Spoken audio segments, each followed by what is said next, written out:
Olá pessoal, aqui é o Jordan do canal Eterna Busca. E antes de mais nada, queria pedir para vocês se inscreverem aqui no canal, também deixarem o seu like aqui no vídeo e também assistirem nossos outros vídeos. Inclusive assistir o primeiro vídeo aqui dessa playlist, que vai ser o vídeo, que é o vídeo que eu falo sobre a diferença entre o conhecimento, a sabedoria e a inteligência, que está muito legal. Então assistam lá, não deixem de clicar aqui para vocês poderem assistir.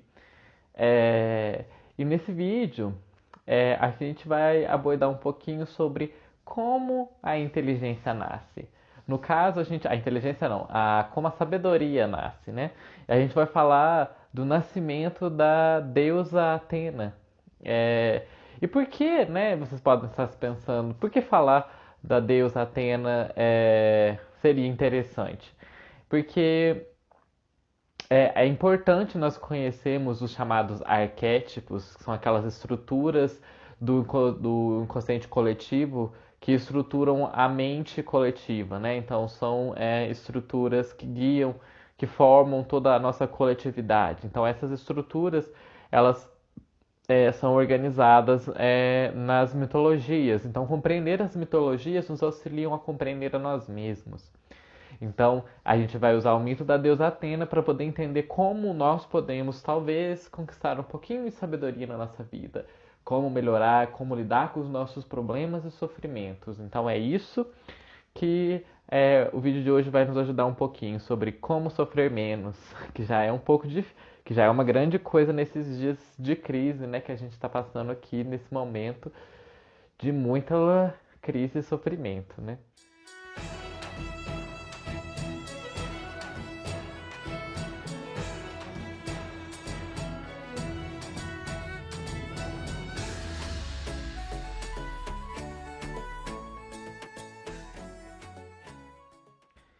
Então, pessoal, antes de mais nada, eu queria reforçar essa questão, para a gente entrar realmente no nascimento da sabedoria, essa questão dos arquétipos. Os arquétipos são essas estruturas do inconsciente coletivo em que inúmeras pessoas vão construindo inconscientemente uma figura. E assim vão nascendo as mitologias. E essas figuras, elas vão tornando aquilo que a mente daquela coletividade pensa, né? E aí a gente tem aquelas arquétipos clássicos, como a figura do herói, que a gente vê muito hoje em dia em todas as sagas, né? Que é aquele que passa por toda aquela jornada, tem todo aquele processo de redenção e tudo mais, é um arquétipo específico. A gente tem o arquétipo também do grande sábio, né? Que é é, aquela figura que está ali para orientar o herói e tudo mais. Então, nesse vídeo de hoje aqui, talvez se vocês quiserem, não deixe de escrever aqui nos comentários abaixo se vocês querem um vídeo mais específico explicando melhor sobre os arquétipos que a gente pode fazer. Então, só se inscreverem aqui pedindo pra gente. Nesse vídeo de hoje, a gente vai falar do arquétipo da deusa Atena, a deusa da sabedoria. É, lembrando, por que seria importante? Porque a gente compreender os arquétipos, os símbolos, os símbolos não são só alguma coisa distante que está fora de nós. Os símbolos estão dentro de nós, então todos os dias está ocorrendo, ou pode vir a ocorrer dentro de nós o nascimento de uma divindade, né? Uma divindade no sentido de um nascimento do nosso próprio eu, né? Da nossa própria consciência de quem nós somos. É uma consciência expandida. Então, entender isso é importante para nós lidarmos melhor com o sofrimento. Então, vamos começar a história da deusa Atena. Para depois a gente passar a refletir um pouquinho sobre como ela pode afetar a nossa vida e como a gente pode usar e pegar o mito para nós viver o mito todos os dias, né? A deusa Atena, ela é filha de Metis. Metis é a deusa da prudência. E Zeus, né, o deus dos raios, Deus, o soberano dos deuses, que ele personaliza o poder. Então, se nós percebemos que o poder, ele, a sua primeira esposa é prudência, a deusa prudência. Então, quando nós temos a prudência que se une com o poder, o que nasce daí? Nasce a sabedoria. A sabedoria é a deusa Atena. Zeus, após uma profecia de que a sua prole Métis acabaria destronando, ele acaba engolindo a deusa Metis, e com isso Atena é gerada dentro do corpo de Zeus. Então, depois de fortíssimas dores que Zeus enfrenta, Hefestos, né, o deus das forjas, parte a cabeça de Zeus com um machado para que Atena saia dali após esse forte sofrimento, né? Então, ela sai já toda armada, né, com a armadura, capacete e lança. E ela é a deusa da sabedoria, da guerra justa. Então, ela simboliza aquilo que nós almejamos, o saber, o equilíbrio, a harmonia. É, e é interessante que a gente vai pegar aqui para a gente poder ver como a gente pode pegar as estruturas que a Atena pode trazer para a vida da gente, para nos tornarmos pessoas melhores, é o que acontece associado a um dos principais mitos que envolve Atena, que é a história da Medusa. A Medusa, ela era uma das sacerdotisas de Atena, e acaba que Poseidon, e aqui a gente vai pegar que Atena simboliza o próprio pensamento, então ela simboliza a própria estrutura racional humana, aquilo de mais sublime que o humano pode vir a ser, por isso ela é a mais pura personificação da sabedoria, aquilo que os humanos almejam um dia chegar a ser. E Poseidon, ele é as águas. E as águas, na simbologia, ela está sempre associada à matéria. Então, a matéria, quando nós estamos mergulhados na matéria, a gente acaba se tornando inconsciente.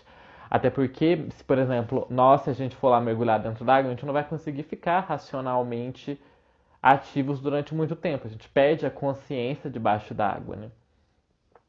Isso é uma das razões do porquê sempre houve uma treta, né, grande entre Atena e Poseidon.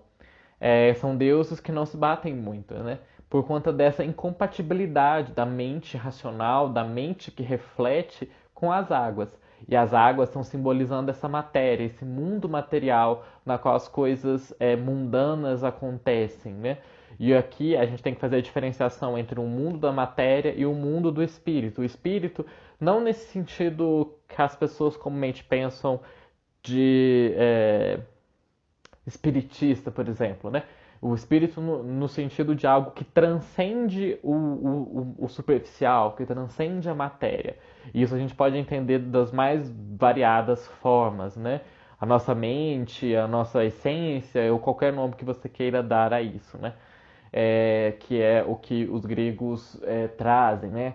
Essa simbologia. Então, essa diferenciação entre o mundo da matéria, que está simbolizado pelas águas, e o mundo do imaterial, do sublime, que está simbolizado aqui pela Atena, eles sempre entram em confronto.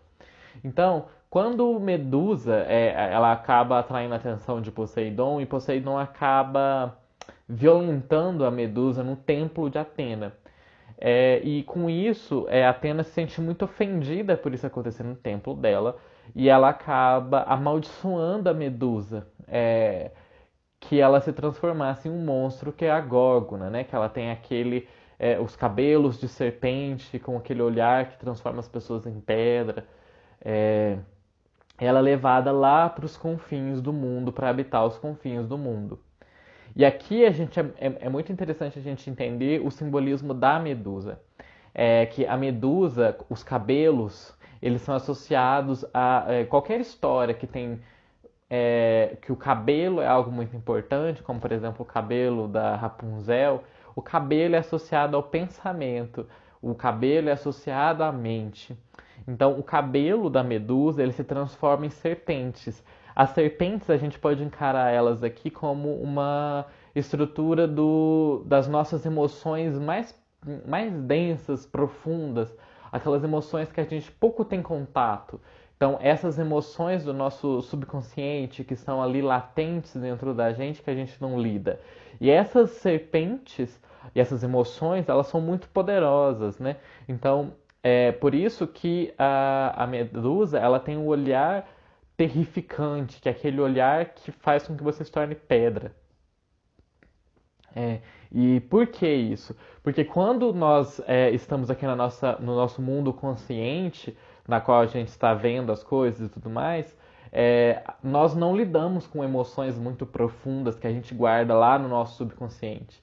E quando essas emoções vêm à tona ou nós encaramos elas de forma despreparada, nós ficamos atônitos com aquilo. E aí nós nos transformamos em pedra. E o próprio fato da Medusa ir para os confins do mundo, lá próximo já onde existia as maçãs das Hespérides, que é aquelas maçãs do divino, onde você vai encontrar a essência do divino, é lá que habita a Medusa. É, isso tudo representa o nosso subconsciente, representa aquilo que o nosso lado mais profundo que a gente não tem acesso. Então ela está lá, naqueles confins da nossa mente, lá no nosso mais profundo eu. E para que a gente consiga, né, derrotar a Medusa, a gente precisa poder enfrentá-la de alguma forma. Se a gente não pode olhá-la nos olhos, como nós vamos fazer para superar essa limitação? E aí é que vem o auxílio da própria deusa Atena, que é o auxílio da sabedoria. E aqui a gente tem que ver, encarar que todas essas coisas que eu estou dizendo, dos mitos, da deusa, do nascimento dela, isso pode e deve acontecer conosco. No nosso dia a dia. O mito a gente tem que se apropriar dele na nossa essência e fazer com que a cada dia nasça a sabedoria, né? Ou a gente tente fazer isso. Tentemos encarar a Medusa na nossa existência. E o que Perseu faz para poder encarar a Medusa? Atena dá a ele, né, o elmo da invisibilidade e também Hermes dão as asas, aquelas sandálias com asas, e essas sandálias com asas simbolizam o pensamento. Então, o pensamento elevado. Então, o pensamento elevado vai auxiliar-nos a confrontar essas emoções densas e pesadas que estão representadas na Medusa. E existe o espelho que também é dado, o escudo tão polido que ele funciona como um espelho para poder enfrentar a Medusa. E aí ele vai lá e consegue derrotar a Medusa e decapitá-la. E aí é importante entender o simbolismo do espelho, que como eu havia dito, não tem como nós encararmos de frente tudo aquilo que nos amedronta, tudo aquilo que é o mais profundo do nosso eu e assustador. Se nós não estivermos preparados e olharmos para aquilo de mais profundo e terrível que habita em todos nós, das coisas mais terríveis que você pode ser capaz de fazer ou que já aconteceram com você, e isso pode te tornar atônito diante daquilo, você não conseguir mais sair daquilo. Então é por isso que você precisa de um espelho para encarar isso. E o que seria esse espelho? Uma forma de ter um espelho para derrotar a Medusa na nossa vida é olhar a experiência do outro. Porque essas emoções terríveis que habitam no nosso inconsciente, que é representada pelos cabelos, ali pelo olhar da Medusa, outras pessoas também passam por situações assim. Então talvez nós não consigamos olhar para as nossas próprias emoções e transtornos profundos pelas quais nós passamos, mas nós podemos olhar para a experiência do outro. E quando nós olhamos para a experiência do outro, nós estamos usando o espelho de Perseu. E ali, através daquele espelho, a gente pode usar da nossa espada, que seria, podemos simbolizar que é a nossa espada da vontade, de superar, né, isso, e através de encararmos as nossas emoções profundas por um espelho, que é a vivência do outro, nós conseguimos superar a Medusa e derrotá-la. E o que estava dentro do corpo da Medusa? O corpo da Medusa habitava o Pégaso, né? O Pégaso é aquele cavalo alado, e Pégaso representa a imaginação, porque a Medusa estava grávida de Poseidon. Então dela saía a Pégaso e um gigante com uma espada de ouro, que agora não lembro o nome dele, mas vai aparecer aqui na legenda o nome dele. E esse gigante, ele representa a nossa potência. Então, Por que o gigante segura uma espada de ouro? É porque essa espada simboliza também a nossa vontade criadora, né? Então a nossa vontade, ela pode ser transformadora no sentido positivo, mas ela pode ser monstruosa, porque a nossa potência, ela pode se encaminhar para coisas terríveis também. E dentro dela existia Pégaso, que é a nossa criatividade, que quando nós não lidamos com as nossas emoções terríveis que estão lá no nosso subconsciente, elas ficam aprisionando a nossa imaginação, impedindo que ela voe, que ela adquira asas. Então é preciso que nós superemos as nossas emoções mais profundas e terríveis para que a gente possa permitir que o Pégaso que habita na medusa que está ali nos aprisionando, nos mantendo preso, saia fora. Por quê? Porque no decorrer da nossa vida, as inúmeras experiências que a gente vai passando desde criança, elas vão nos aprisionando, vão nos polindo, né? Tipo, aquela criança ela às vezes é muito criativa, ou por exemplo, você era muito criativo na época da escola, e aí você queria desenhar e o seu professor ia lá e tirava a caneta da sua mão. Você queria cantar e aí a pessoa falava para você ficar quieto, calar sua boca. E essas coisas, essas experiências são muito comuns na nossa vivência que vai nos tolhendo, né? Então, às vezes a nossa criatividade ela fica ali presa, encarcerada, e às vezes é preciso um herói armado das armas corretas, que é a nossa reflexão, é a nossa autoimagem que a gente vai construindo de nós mesmos, é olharmos na vivência do outro por esse espelho para podermos encarar esses nossos demônios e superar. E tudo isso nós vamos sendo guiados pelas mãos de quem? Pelas mãos de Atena, pelas mãos da sabedoria. Então a gente pode encarar que a Atena, assim como existem vários outros mitos, mas esse particularmente da Medusa, eu acho que é um dos mais interessantes para que a gente possa conquistar essa sabedoria na nossa vida. Quando a gente tem um sofrimento muito profundo, um luto muito profundo, ou algo que nos atormenta muito forte, é, essas emoções que vão nos atormentando são ali os cabelos da serpente, são os cabelos da medusa. Então nós temos que nos armar corretamente para poder vencer isso. Nos armar da nossa imaginação, do nosso pensamento elevado, né, que são as sandálias que nos é dado por Hermes, no caso. Armarmos também, né, com o escudo da experiência do outro e também nos armarmos com a espada, né, da vontade, dos nossos desejos, dos nossos sonhos que nós temos e conseguir vencer isso. E assim a gente vai caminhar cada dia mais rumo a sermos pessoas um pouquinho mais sábias. E aqui a sabedoria ela tem que ser encarada não como aquela questão de livros nem nada assim. A sabedoria é a vivência de ser um humano melhor, de ser uma pessoa cada dia mais um pouquinho melhor do que você era antes. Porque a melhor coisa que você pode fazer pelos outros é crescer. Então, é sempre caminhando para ser um pouquinho melhor, sempre caminhando para se tornar uma pessoa mais elevada. Para esse vídeo aqui, particularmente, eu inspiro muito na professora Lucilena Galvão, que é uma pessoa que extraordinária, que recomendo muito vocês assistirem os vídeos dela do Nova Acrópole, que eu vou deixar aqui no link na descrição, para vocês procurarem mais esse processo de reflexão, de autocrítica e perder essa noção de que os símbolos e os mitos eles estão longe de nós. Nós vivenciamos o mito a cada dia, a cada experiência, e a gente faz com que essas experiências sejam reais.